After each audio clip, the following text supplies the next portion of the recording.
All right, so let's get started. Thank you again to all new people who are joining. We have here Amy George from RoboLab, and we have two amazing guests right now, all the way from England. We have Sarah Armitage and we have Ted Hansen here. They're going to join us and explain to us about immersive reality in education. This is so exciting. We encourage you a lot to do your questions. We are going to answer all of them at the end of the webinar. Go to Q&A, ask your questions, and please enjoy this amazing webinar we have prepared for you. And now, Amy, let's just get started. Thanks, Maria. Thanks, everyone, for joining us. We're going to talk today just a brief moment about Robot Lab and some upcoming events we have. Then I'll be introducing the speakers, and then I'll turn it over to them while they will discuss immersive reality and what that means. Like Maria said, after that, we'll open it up for questions.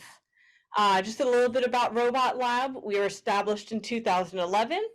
Now we're a global leader as robotic solutions integrators. We have offices spanning in Texas, California, and Colombia. Over 32,000 worldwide customers spanning various industries. Not only are we doing consulting, integration, and deployment, we also do support and repairs for all the robots that we provide. And we're committed to revolutionizing lives and industries through technology. This is now spanning not only the educational platform, but also with businesses, including delivery robots, cleaning robots, greeter robots, anything you can think of, it's available now. Some upcoming events, our next webinar will be in October Tuesday, the 10th, 8 a.m. PDT, 10 a.m. CDT, and 11 a.m. Eastern. Coding Masterclass with Pepper Robot webinar with Cantuan Rogers. He's from Georgia Tech, so we're very excited for that as well. A little bit about me. I've been with Robot Lab for about 3 years, specializing in the K-12 market in schools in the U.S. and globally. I've implemented many AI labs in the U.S., also outside of the U.S., and also launched the VR Expeditions 2.0 platform in 2021. We also do byproduct solutions, selling the Now robot, the Pepper robot, virtual reality, like I mentioned, and many other products for you. Just announcing now our new partnership with Immersive Reality USA and UK. Robot Lab is partnering with them. We're going to bring you new reality without the need for VR goggles. So while as VR is an immersive experience, imagine a world without the goggles. You can have this all around you. So we're very excited to announce that partnership. A little bit about our immersive reality team. Ted Hansen is with us, Business Development Manager. He's been working with immersive reality since before its launch at ISTE this summer. With content development and testing. Previously, he worked in business-to-business sales and customer service for 7 years, putting him in perfect place to respond to any questions or issues that arise. Very good. Thanks, Tad, for joining us. And then also Sarah is our subject matter expert. She specializes in teaching and training, both in education and within forensic population. She has managed and delivered psychosocial intervention with a strong focus on trauma-informed practices. She's skilled in risk management, safeguarding, and emotional regulation. She is passionate about the use of technology to enhance learning and create enabled learning environments. So I'm going to pass it along to you both. Thank you so much for joining us. We're very excited to hear from you. Thank you for the introduction there, Amy. Good morning, everyone, or good afternoon here in the UK. Very, very excited for everyone to join us and to have the opportunity to share a bit more about information about the immersive reality space with you as well. So I'll quickly just run through today's agenda, what we're going to cover. So we're going to have a quick introduction to the immersive reality team, and then a little bit about our story. And then what is immersive technology, okay? And how does that actually come through in the immersive reality space? We're very excited to get to that bit and actually show you what the space is all about. Then we'd like to focus in a little bit about some current challenges in education that I know you're all experiencing now, with a particular focus on social and emotional learning. And more importantly, how the immersive reality solution can actually help you to overcome those challenges. I'm also absolutely delighted to be able to tell you that we've got a guest speaker with us this afternoon or this morning. We've got Shazia Sawar Azim. who is an executive head teacher and education consultant, and has got some superb first-hand experience of the immersive reality platform that we're very excited for her to share with us later on. Okay. So as Amy mentioned there, my background is in education. I taught English both in high school and in higher education, and then had that big move to work with a forensic population. And I guess it was during that work that I really started to focus on the importance of having both an enabling environment for people to work in and to learn in, but also around emotion regulation as well. And that's what drew me towards the immersive reality platform and why I was so excited to start working for them. So I guess my main interests are around that. They're around education, but also the well-being of students and our educators as well is both equally important. And I'm also very, very interested in professional development as well. It's fantastic that we get this innovative ed tech to implement in our schools, but it's, you know, only as good as us knowing how well to use it and how we can create this environment for the students. So on that note, I'm going to hand over to Tad, who's going to introduce himself and then tell you a little bit more about the story of immersive reality. Thank you. Thank you very much, Sarah. Hi, everyone. Thank you very much for joining us today. I guess I'll just dive right in with where we started as a business, I guess. So we founded in the UK in 2018. We launched in January 2020, but that was just as the COVID pandemic hit. So we still kept everyone on and kept everyone going. We continued to develop content and software for the idea all throughout. And then, as Amy mentioned earlier, we launched the USA business at ISTE in this summer in Philadelphia. We had the pleasure of going over there. I had the pleasure of going over there myself, should I say, which was incredible in itself. And we had so many teachers, educators from various different districts and all from across the globe, really. There were people from Japan, Colombia, and quite a lot of, I think there was pretty much every state that we'd ticked off by the end of it. That were just so passionate about education, and because they'd seen what the platform and the content that we produce can do, they were really, really interested, and we were incredibly busy, as you can imagine once you see what we've got to show you today. A lot of the teachers and the content partners that we've talked to since ISTE and at ISTE, to be honest, has really transformed the way that we think about this as well. So we've got our own in-house development team for content and software. So we do everything ourselves, which makes it really easy for us to respond to any issues or address any sort of features or bugs that do come up. And we just really want to make it as a best educational tool for everybody who's using the space. Our passion is just to include everyone and give everyone the same ability or experiences that they might not be able to get anywhere else, no matter what their restrictions are.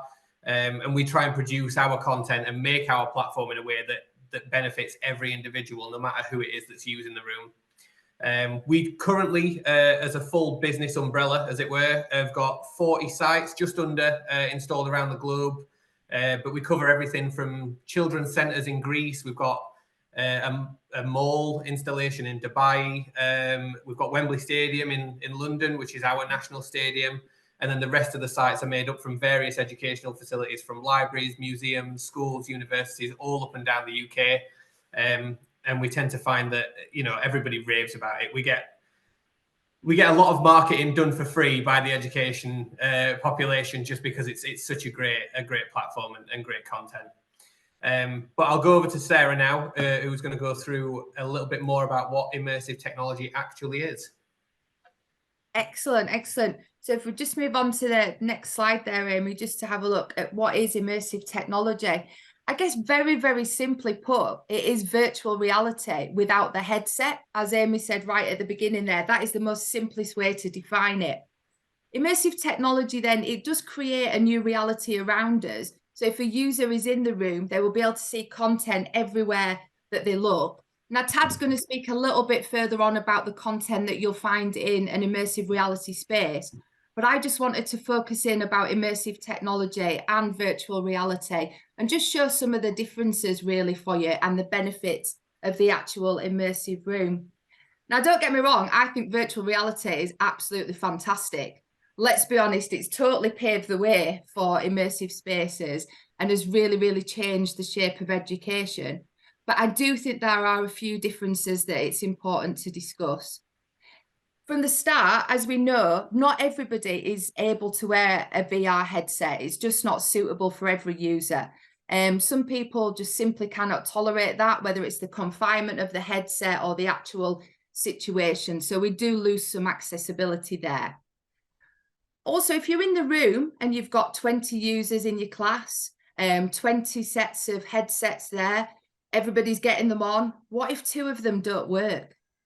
What if nobody's charged 2 of the headsets overnight and they're not being able to experience the content that everybody else is in the room?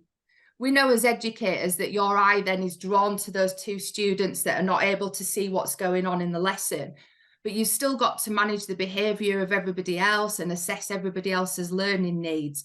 So we don't want to offer a solution where the focus is taken away from you.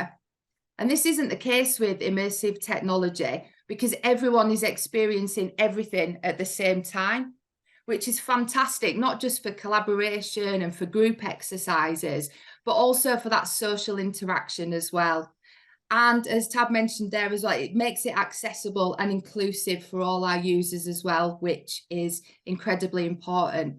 So enough of me telling you about immersive technology. If we jump forward and we show you the video there, Emma, we can actually show you the immersive room in action.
Amazing. Thank you.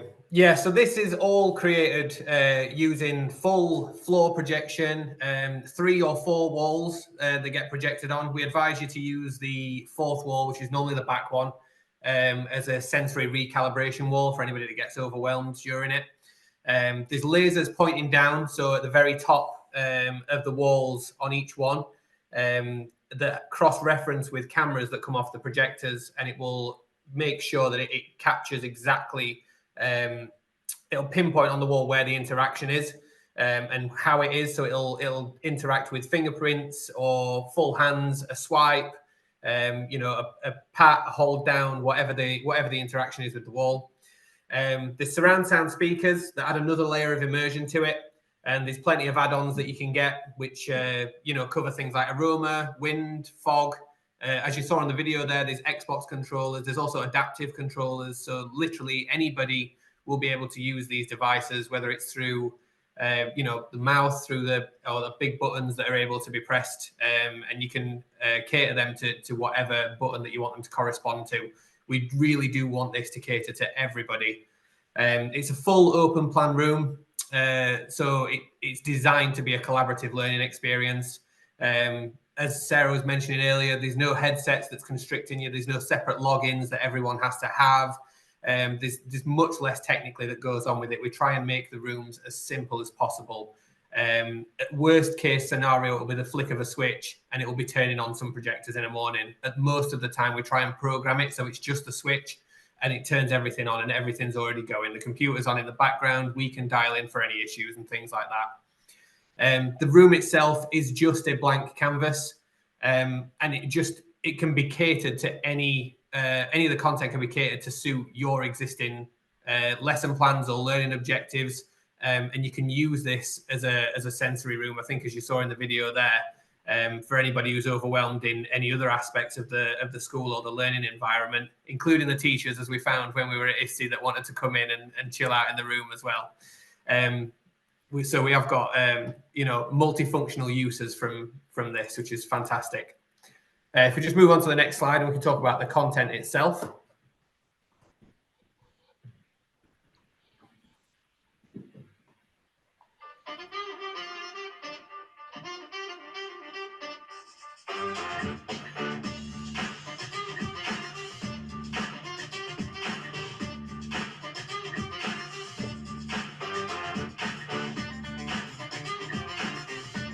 I don't think that's coming through.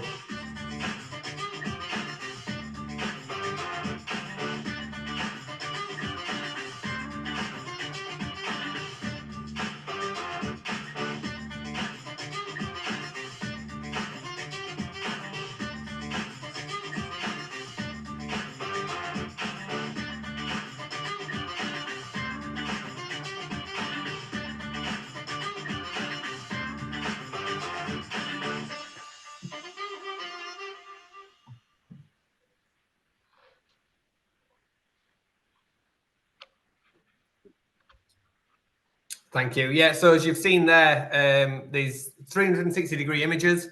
So you can go from Paris, looking at the Eiffel Tower, streets of New York. You can look at aerial views of Miami, and you can move the focus of the room just by the swipe of your hand. So it's a full 360-degree image that you've got. Even if you're only projecting on 3 of the walls, for example, you can spin it around so it's looking behind you, which is fantastic. There's various hotspot images that you can have as well. These are static.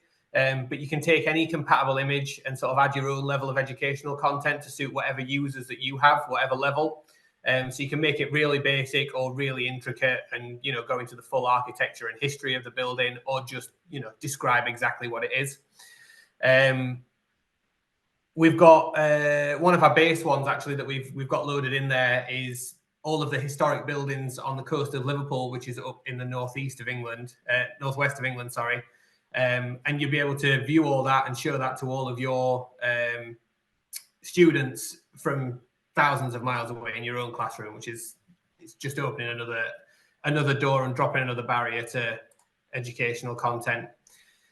We've got plenty of videos as well that are all done in 360. So you could be riverside in New York, you can zip line through a jungle, and you can see how other university students create their own artwork in our immersive art gallery. So we've partnered up with a university in Sheffield, showcasing 4 different artists, and you can see different GIFs of their work and videos on how it was created step by step, to give your students more inspiration and obviously see how it's created for their own works. We can host 360 YouTube videos on our platform as well. So you can go in and explore the digestive system by being swallowed as a pill yourself and see how you work from the inside. You can go on roller coasters. You can explore the works of Dali up close by traveling through various number of his paintings and sculptures.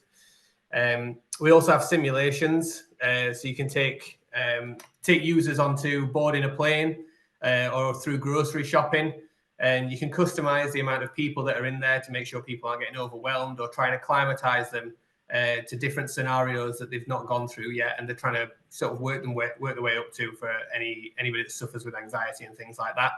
While you're in the store, you weigh your own fruits and vegetables like you would in real life. You choose whether you pay by cash, card, tap of your phone, all those kinds of things. We're trying to make it as realistic as possible to get people acclimatized to what they're doing. All these real life experiences are invaluable, as I'm sure you'll agree. You can do that individually, and you can do it with groups, like we mentioned. With there being no headsets, people in the room can take it in turns to do things. They can bounce off each other and they can learn together, really sharing the experience and hopefully inspiring each other.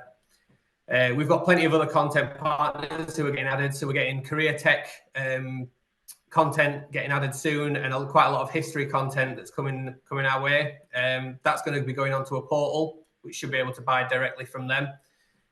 But then using that portal, if you have any media students or things like that will be able to go out with 360 cameras or 360 recording equipment, you'll be able to upload your own content through our portal that's launching in January.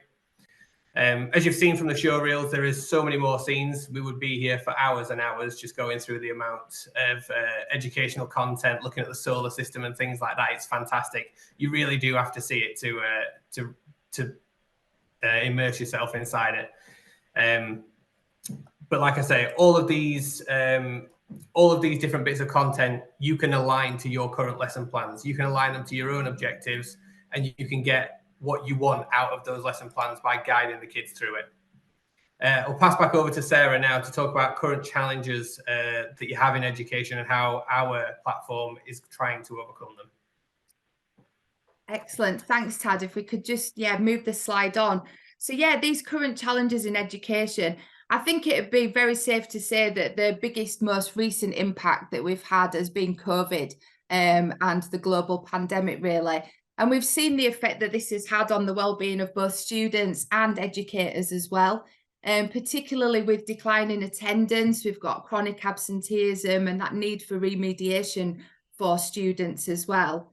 So how do we support everyone's mental health and get students back to school? This is the big question. Well, I guess for me, it's two things really. We need to be offering sort of exciting and engaging experiences that students will find memorable. I'm sure we can all remember a time at school where we've been influenced by a teacher or a particular lesson or subject that just really spoke to us. And I think this is where the immersive platform comes in. We're able to offer these different experiences for students. But also, I think it's very important that we have a dedicated space where students and educators have the opportunity to both regulate, reflect, and then be ready to learn. As we mentioned earlier, it's fantastic having these innovative solutions, but we really need to instill excellent professional development in there so that, teachers are empowered and you're confident to get in there and use that with the class. Now, we know that teachers and educators know how to build lessons. You're managing that, the classroom and delivering these lessons on a day-to-day basis, which is fantastic. And you can integrate the immersive reality space into your existing curriculum. Give your students these experiences. And I want to share with you an example of how the space might be used. So you might start by getting the class in there and thinking that, it's a time to get everybody regulated, set the situation, and everybody's really ready to learn. Okay, so that might start with a mindful exercise. You could walk into the space, you can have the scene already set out there, and you can create the ambience just exactly how you want it. You can have the lights at the right setting, the sound just there, and just ease the students into that learning so that they're feeling really regulated and ready to start the class. And the beauty of the platform is that you can then just move really intuitively into the actual lesson content. And as Tad said, that might be boarding a plane. We've had some fantastic uses here in the UK where people have actually made their own boarding passes and the students have been able to travel together. I mean, no better way for sort of, pro-social modelling and learning with your peers than actually getting on board a plane and travelling somewhere else. And where might it take you? It might take you to the Arctic, to the Serengeti, or back to a Viking village, where you can use the gamification solutions, the Xbox controllers that students are really, really used to seeing. They're using them in their own homes, and that's going to get them back engaged and back into class. And if we just move on, we'd started to look a little bit as well about social and emotional learning. And I guess I started thinking about this over the weekend, and I was taking my son back to university. He's in his second year of university here, and he's a 19-year-old lad. So obviously I needed to, do the mother bit and check that he'd got everything that he needed ready for university. So he'd got his clothes, his books, his laptop, that essential crate of beer that he insisted definitely needed to go in the car to get back to uni with him. And I know it might sound incredibly cheesy, but I started to think to myself, what actually does he need to be equipped with? What does he need with him? And I guess I started thinking about the skills of resilience, empathy, compassion, communication, interpersonal skills, all those things that's what's going to take him further in life. Academic success is superb, but we need to think about group participation and that social interaction. And where do we learn them? Well, we learn them at home, but I think the majority of our children are spending most of their time at school, and they're learning from the peers and they're learning from the educators too. To do that, as we know, children need that dedicated space, somewhere where they feel safe and secure and regulated. And the scenes can be used for specific students to make sure they can regulate themselves in there and be ready to start learning. And if they've got the confidence then to be experimenting, investigating, there's nothing better, is there, than being in the classroom and the students' hands are up, they're engaged, they're ready, they want to take part. And that's what I think this space absolutely does, gives that opportunity to experience, gain a greater retention of information and positive outcomes. And I think overall, just to give every student that opportunity to succeed. Well, enough of me. If we can slip onto the next slide, Amy. What we've done is we've got some testimonials there from our users here in the UK, which we will share with you. But what I would like to do is take the opportunity to introduce our guest speaker now, if that's okay. Very excited. Shazia Sawar Azim, as I say, is an education consultant and executive head teacher.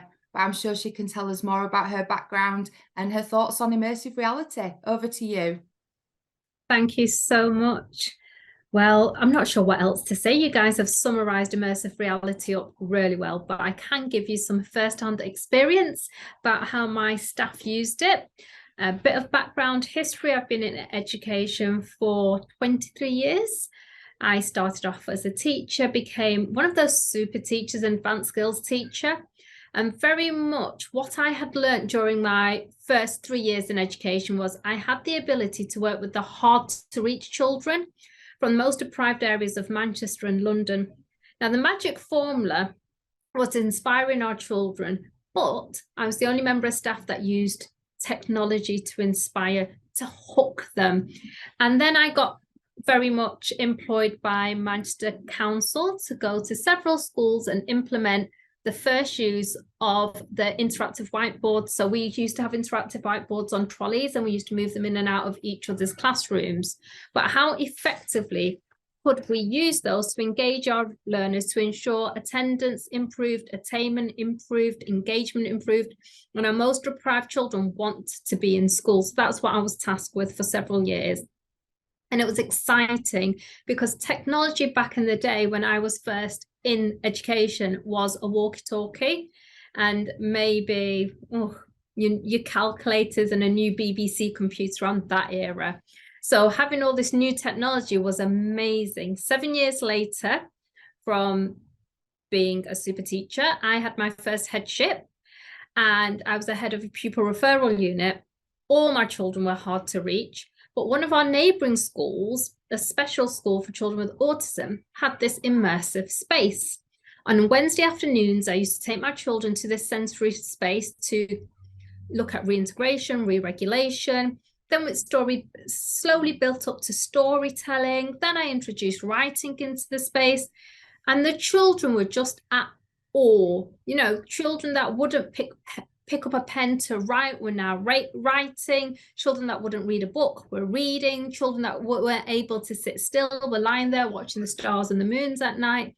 And I thought there was something in this that I had never experienced. The awe on their faces, the excitement, it was compelling. So 7 years later after that, I got the opportunity to design my own school for children with social, emotional, mental health and autism. And the first thing I wanted was an up-to-date immersive reality space. VRs were behind the time. You know, some children with autism, when you put a VR on, they're feeling sick, they're feeling claustrophobic. You know, it's very, very scary for them. So I knew that's not what I wanted. I definitely knew I wanted an immersive reality space. I also knew I wanted an all singing, all dancing, because my children deserved it. So I was one of the probably first heads in the UK to get every single gadget with it, be it the Xbox controllers, be it, I'm not sure what the correct terminology is. So someone, if you want to jump in, you can jump in. But in the simplest of languages, I had drums that changed the color of the walls. I had the wind machine, the fog machine. I had the sensory smells. If you're walking through a forest and you have lavender, literally click on of a press of a button and a remote control, and the lavender swifts. Oh, we're walking through the blistery winds, put on the wind blowers, and the kids can experience it. So it was amazing what I had achieved for those children. Now, it's okay for me to be, oh my gosh, I love technology and I love immersive reality. And this was before I even had employed staff. And I looked at the room and I thought, oh my gosh, all staff are maybe will not be able to use this room. And then I went for training, and it was so simple.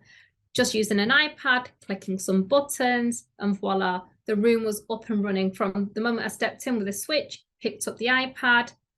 So how easy was this? So I thought, oh, staff training and professional development will be easy for our phobic technology teachers. So how simple was it? You click on your English lesson, and then you go into term 1. And in term 1, you choose the appropriate book, and voila, the scene was here. Now, within the scene, what does the scene do? So on your lesson plan that came with the package, you realized actually it was a 360-degree scene. So that meant that the teachers and the children could move their hands. Actually, if there's an Xbox icon, that means actually they can take themselves for a walk around the scene and see what's going on. Staff could just annotate the lesson plan rather than writing a new lesson plan. The objectives on that lesson plan linked to the scene, linked to the book as well. You know, it was absolutely amazing. It was so easy. I don't think there was one staff looking back that could not use that immersive reality room after maybe the first 45 minutes of the training. It was simple. So in terms of example, I know we saw, sorry, immersive reality learning slides. Now, they were some of my teachers in those. So when you're walking through with an Xbox controller, you've got the lavender in the air, you've got slight wind blowing, you've got the relaxation music playing. Children were getting excited when they saw bunnies or butterflies flickering past. But did anyone realize that they were working on hand-eye coordination, the classification of animals, role-playing an opening scene to a story, and identifying different landscapes? And how many different ways did we use one space? There were cross-curricular links on the lesson plans as well. So people weren't having to rewrite lesson plans. You could pick up the same lesson plans for science because they were differentiated and they had cross-curricular links. Now, that was how we first used immersive reality. Now, the second development for immersive reality in our school was, say if you made the immersive reality space a classroom and brought in several resources. So don't know if you remember seeing the Harry Potter scene, and it had potions and lotions. And basically, we immersed ourselves in the scene. We did science, you know, classification. There was all sorts that we did in that room. And it was even more exciting for the children because they were immersed in that space in Hogwarts itself. Some of those scenes actually are where Harry Potter was filmed. So they were immersed in that space and they had such a good time. In terms of social here, I think we've actually got a slide of that we could show. Amy. Fantastic, yeah. Yeah, brilliant. Thank you. So this was linked to maths as well. So they were measuring potions. Wonderful. And they had, you can't see it on the table, but they had formula cards as well. So they were following instructions. They're making different potions, 5 milliliters of red, 2 milliliters of pink, put it together. What color do you get? So can you see the art came into it as well? The maths came into it, as well as them being immersed into that space. And the engagement was amazing. You know, some of our children who were poor attenders from their previous settings, you know, improved attendance, improved attainment, improved engagement. They wanted to actually come to school. And we were one school out of 13 of the same group. And people couldn't believe how our kids were coming in more. And it was because of the immersive reality space. We were engaging, we were using this. It was on timetable. One class came out, the other one went in. We also had different slots throughout the day for re-regulation as well, but I'll speak about that in a minute. But look at how powerful that image is. The teacher, her name's Kirsty Sinclair. She's a little bookworms teacher, and she brings books to life through the immersive space. And those kids were engaged. In terms of social, emotional, mental health for our staff, we used to have debriefings sat in there. We used to have staff meetings in there. We used to have meditation settings in there. Sometimes people would just go in there for a laugh to play, which is absolutely ridiculous, but they did. And we all thoroughly enjoyed having that space. Now, obviously, I was a head of an ASC, social emotional mental health school. So how do we use it to improve behaviour? We've also got 2 articles written in the Send magazine, which goes out to every single school in the UK of how effectively our school managed to use immersive reality to improve behaviour and to improve attainment. So this, one of the first articles was about the behavior. As a part of the individual behavior plans that we have, we created immersive reality spaces designed by the children for the children in partnership with immersive reality against their interest. So we made bespoke rooms for our children who need re-regulation space. One of my children who had 15 positive handlings, kicked and punched through windows and kicked and punched staff, had a record for that as well. He came to our setting and he had 0 positive handlings over a 1-year period. And why is that? Because we worked with him to work with immersive reality. He had an interest in technology, so he's able to communicate himself with Gareth and say he wanted a Star Wars scene. He really loves it. He loves the music, and it really just brings him down. It's one of his favorite things to watch when he's at home and he's dysregulated. So he had the keys to a room. People thought I was mad to give a child keys to a room that cost an extortionate amount of good money to re-regulate our children. And he had the keys. He went in, flipped the switch, got the iPad, got his name up, went into his re-regulation packages, put on what he wanted, sat there until the 5-minute timer went off, shut it all down, walked back out, and that was it. That's how he re-regulated. It was very, very powerful to watch him. And his mum cried. She was like, I've never, ever thought that he would ever be able to self-regulate. So that was excellent. Another child had attachment issues in the morning and would range from crying and lashing out at staff when he had to leave his mum. He was able to go, I think you saw the underwater scene before where a child just touches the wall and all the fishes come towards their hands in different areas, and he was able to self-regulate by just that every single morning. So other children went to breakfast club, he went to immersive reality, and that was his scene, and 100% attendance engagement from him, which was brilliant. Can you see how the immersive reality space can be used for different ways? It's absolutely amazing. We also used it for our children for yoga, meditation. We did small school assemblies in there, certificates. We gave out certificates in there, got some grand background. It was brilliant. During Mental Health Week, you know, we kickstarted it by the children writing their own meditation scripts, choosing environments that they wanted to immerse themselves into via YouTube. And then what we did is we recreated that with immersive reality. So Mental Health Week, we had parents in, the local community in, the children had their voices recorded, and it was immersed into there so they could highlight and showcase their work. It was absolutely fantastic. Children have meditation packages, parents in the local community did too. So I hope I've given you a flavour of how to use immersive reality in education here in England successfully. And I can't tell you how much it really changes the dynamic of you as a member of staff, a teacher to a child, how much you're going to engage those children to be powerful young individuals. Because what you're teaching them is not only about the immersive space they are involved in, but with the excellent communication with immersive reality themselves and designing scenes and stuff like that, they see themselves as developers too, and it gives them scope for what their future might look like.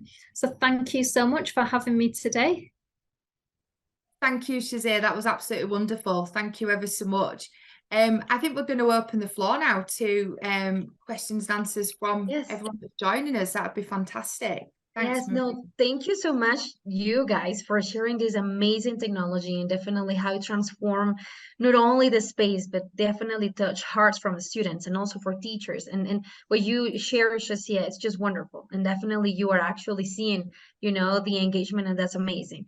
I encourage people to ask questions. I already have some questions that I'm going to go ahead and ask you guys, but please, the people that are joining and are here, please go ahead and ask questions. We have a few minutes. We have 15 minutes before we finish. So question number one is from John. So John is asking, how easily is to adjust a room with AR? Kat, do you want to lead on that one?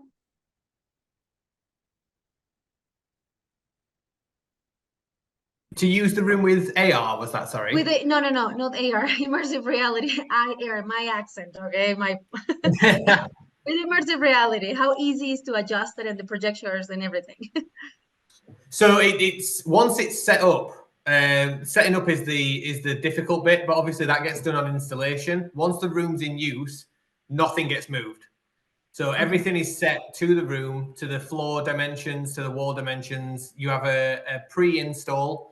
So everything needs to be set up in a way that you are guided through. And obviously any building works need to be done prior because the walls do need to be clear and flat. So any radiators, any windows, anything like that, any electrical sockets, any skirting boards, all need to be removed so that the full immersive technology can sort of take hold of the walls. But once it's installed, which is the hard bit, it can take, you know, a couple of days, 2-3 days maybe. Once the hard bit's done, that should be it. As long as the projectors aren't hit, they should be well out of the way for anyone to reach, in all honesty. But once that's done, it's a case of flicking a switch and, at worst case scenario, pressing a couple of buttons on a remote. Awesome. And we have Garrett Jones here also, who are with you guys from Immersive Reality. Yes, Garrett, if we have questions, please go ahead and answer them as well. We have another question here is from Kelly. She says, I'm a teacher of ESL class of 24 students. How can I integrate immersive reality with my class? And how can I keep 24 students engaged? Do you want me to answer that one? Or that would be wonderful, Shazia. Yeah, thank you. Yes. So you can do it several different ways. So I don't know if the language is the same, so please excuse me. So what we used to do was differentiate as well and put our class into groups of 2. So you can get, depending on how big your space is, you could technically get a whole class in rows. Okay. Or around the edge of the room as well. That worked really well. So when we were on a plane somewhere and we were able to sit round the sides all together as a class. When we had the Xbox and we were doing different scenes, we were able to communicate. Now, it depends on what you're trying to achieve as well within that within that room. So it's okay sometimes to take a whole group in, a whole class in. You know, in one of the photos you saw, there was only children of a group of 3 because we were concentrating on social emotional skills and communication and language. So it depends on the content, but can you get, depending on the size of your space, yes, you can get 24 children. You can use your space very, very wisely. But if it's a smaller room, just split your class. Awesome. Thank you so much. Amy, I think we can stop sharing the screen so the guys can see all of us.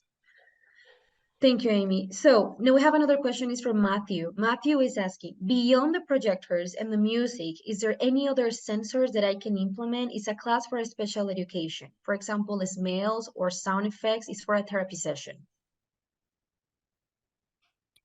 Yeah. Yeah, so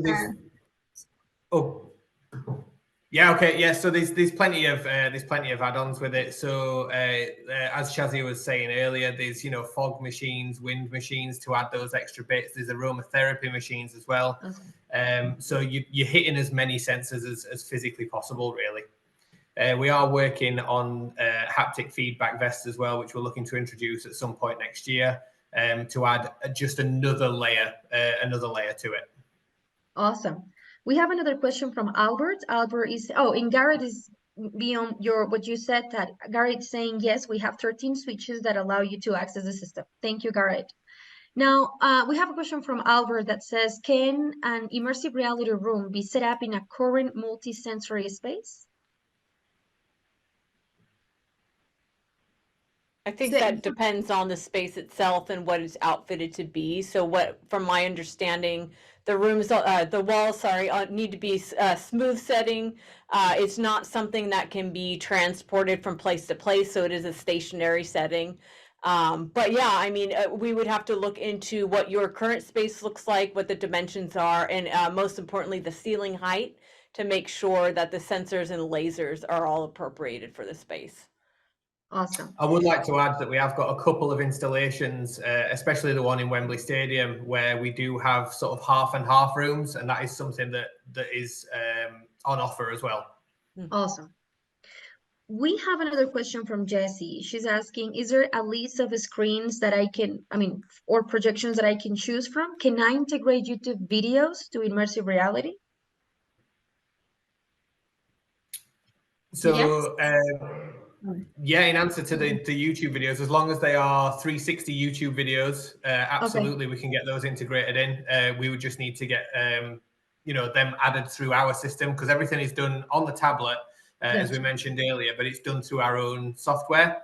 So as long as we get that added and uploaded on, we can do that. That's not a problem at all. And as I mentioned earlier, on the portal, you'll be able to upload your own images and videos if you're able to capture them in 360 as well. But that's all going to be launching, looking like January time.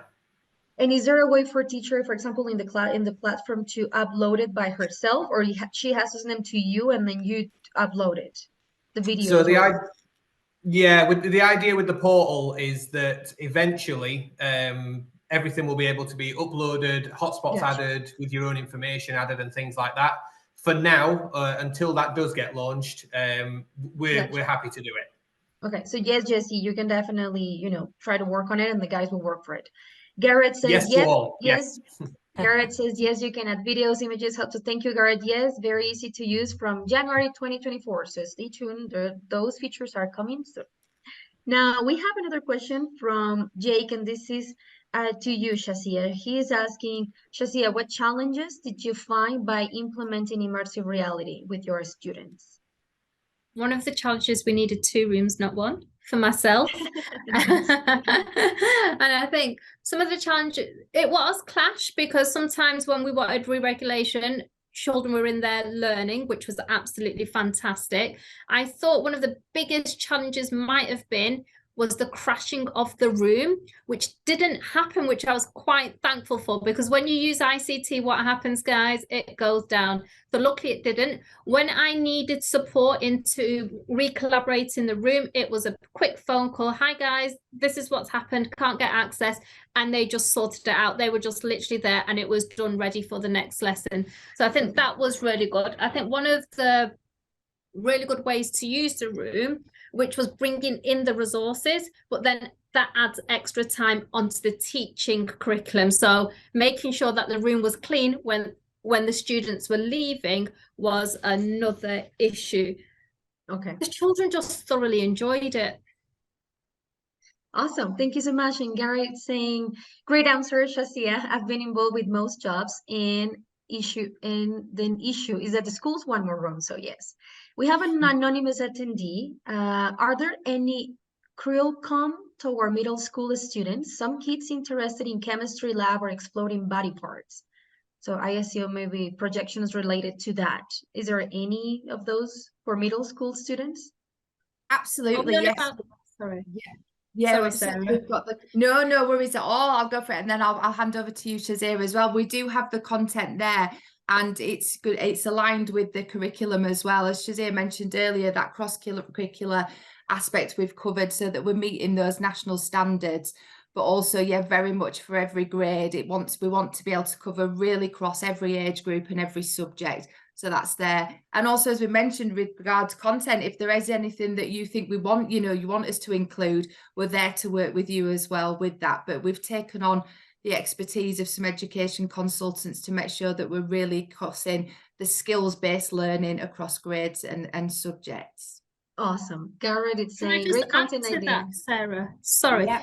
No, What happens is, say if you are doing a lesson and you haven't got the content, you just email Immersive Reality saying, I'm going to cover this in 3 months' time, or this is what the curriculum content is. And they're very good at putting that package together for you. And also, in terms of your lesson plans that you do receive, they all have cross-curricular links as well. awesome. We have another question from anonymous attendee. Is there a program to train the teachers? Yes, Absolutely. we received. Sorry, Sarah. Sarah, No, I'm going go to for it, mess Shazia, up. because It's just because I've got fantastic. first-hand experience. It Just is. It's excitement. It's excitement. very yeah, it's really valuable. exciting having a immersive, because I was really worried when I employed my staff to think, oh my gosh, how are they going to react to, Right. this immersive space, and everyone gets phobic. But basically there was a very good, simple program in place, because it doesn't take rocket science to understand this. That's what the good thing about immersive reality was. I think there was a manual of just maybe 4 pages, but the training was good because it was all interactive. It was you supporting each other. And by the end of it was like tick, tick, tick, tick, tick. Everyone was able to use this space, and it's not difficult. It's not a whole day's training. It was literally a morning's training. Some people are really passionate, and then they pass on that knowledge to train others. But it was really good because everyone really got involved. And that's what one of my biggest fears implementing immersive reality was the training. And it was next to nothing. So that was really good news for me. Awesome. And Garrett is saying, we have a closed Facebook group for people to ask for new content and share best practices. So that's awesome, guys. If you have questions, if you have content ideas, please follow them on Facebook. And then definitely they can have the closed group invites for you so you can, suggest any content. Garrett says also, training is incredibly easy. Just turn on a switch, click on a tablet, and it's up and running. That's awesome. And then another question, how about teaching new advanced technologies like AI, cybersecurity, etc.?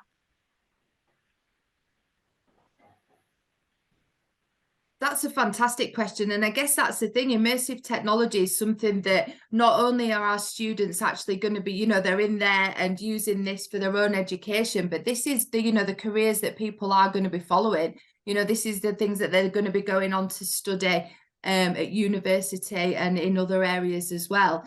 And I guess that's something that we do want to integrate through different verticals potentially. We're focusing on that K through 12 education market at the moment, but we do want to look at other verticals and other areas. And as that comes in, and I guess it's back to that other point as well, if you've got specific content that you really want to use for your students, get in touch with us. As Shazia said, we want to help you and support you to get that integrated.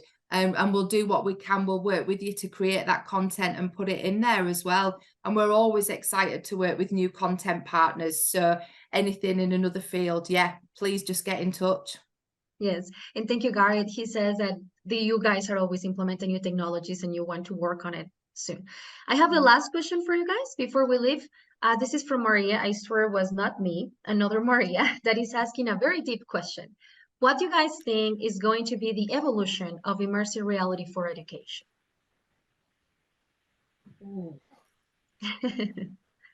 If you guys want, one of you or two of you want to talk about it before we close this. It's a fantastic question. It's a big question. I guess. Yes. I'm going to sort of echo what Gareth said in the comments himself there. To be honest with you, it's just going to be constantly evolving. We're constantly adding new content. We're constantly taking ideas on board. We're constantly taking suggestions from teachers with the content that we've already got, and they've applied it in ways that no one here would ever think about, and it's just mind-boggling. But we have a closed Facebook community group so that everyone who's using it can share best practice and share different ideas around getting different lesson objectives from various different scenes and things like that. So we just want it to constantly evolve. We want it to be the best it can for every individual user, and we just want to keep those suggestions coming on board. If I may, I heard a fantastic analogy about immersive technology the other day that I think is just really appropriate to share there.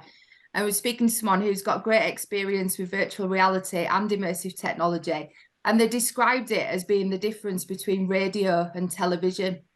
Everybody had the radio, the virtual reality, but then when television came on board, people were a little bit hesitant at first. It was a little bit different. How are they going to use it? You know, was it going to get used in the households?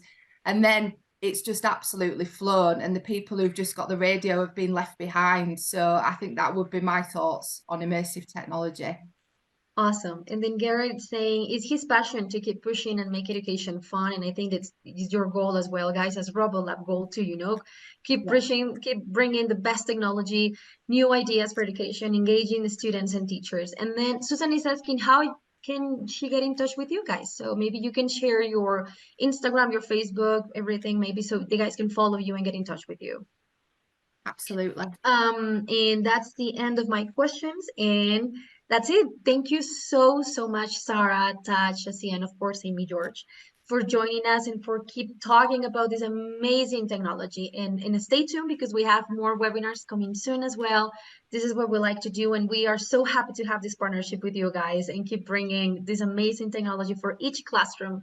And thank you so much. If you guys have more questions, please go ahead and email Amy or the guys here. Just follow them as Immersive Reality USA as well, or Immersive Reality if you have general questions about it. They are all over Facebook, Instagram, Twitter as well, and LinkedIn. So go ahead and follow them. And also RoboLab. Thank you so much for joining us. Bye-bye, guys, and I'll see you next time for the next webinar. Thank Bye. you. Thank Thank you, guys, and thank you, guys. Bye, guys. Thank you. Bye-bye. Bye.